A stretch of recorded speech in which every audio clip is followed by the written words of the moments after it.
I recently got a LG phone that wasn't working. It had a number of issues. It had a bad screen and battery, and it had a bad PCB motherboard. So I went on to eBay and found a motherboard, and I got the new motherboard, thinking that if I put this into this phone, that it would work. So I ordered that, and here is the new motherboard. Took out the old motherboard and put in the new motherboard, and connected everything all up. And put the screen back on, and it started up. So I thought, yeah, there we go, the issue is fixed.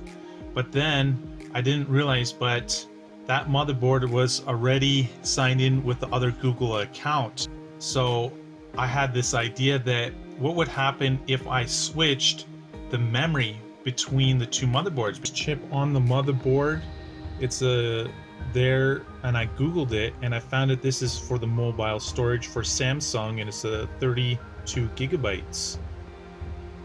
So then I thought, this chip for the storage will have an operating system, everything on it. Now this repair is very difficult because this memory chip is a BGA, which is it has very small connections at the bottom, so I have to heat up that chip, and then I have to remove it.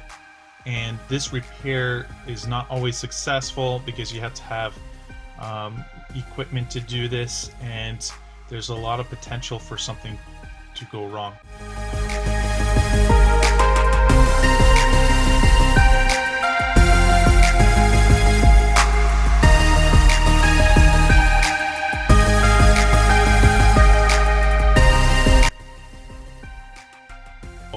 I was able to remove the chip, and you can see there that at the back side it is a BGA. You can see all the little small balls of solder.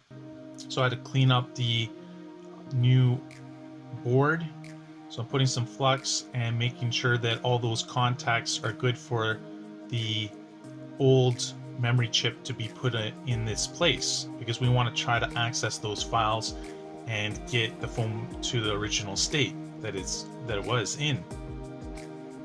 So I'm just going with some solder, and this is the memory chip. I put some liquid solder on there and just clean it up a little bit, and then I'm going to use the hot air gun to make all the little bubbles form on each of those contacts. So here I'm using the hot air gun, making all the solder connections. So you can see they're forming the little round balls on the bottom. It's very, again, this repair is not always successful because there's a high probability that there is a short between the connections at the very bottom, and you have to have a microscope to check everything out. So I'm putting the memory chip onto the working motherboard. So this is the swap here. I put some flux underneath it, and then I heated it up. So I'm heating it up with the hot air again to form those contacts that we made on the bottom of this chip.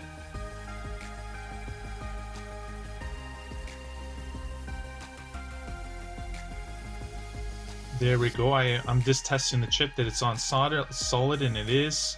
Okay, seems to be a good.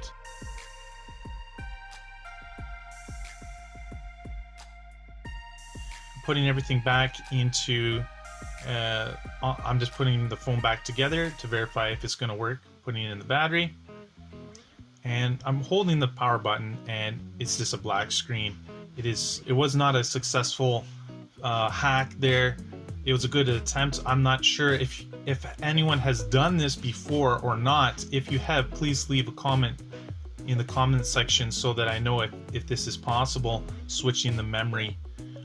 I realized that issue could have been is that on the flip side of that motherboard is this chip here. It's a PM8996, and after Googling that and finding the data sheet, I did find that that's the power management chip. So this chip could have gotten too hot when I was doing the repair, and that's why it's not turning on. You can see, check out this schematics there, and it has a threshold of 200 degrees Celsius. And when I was heating up, usually you have to go up to quite higher than that to get the solder off, but only for a short period of time. So this could have been a potential issue. Okay, so this was a hack trying to swap the memory. Again, if anyone knows if this is possible, please let me know, and like the channel.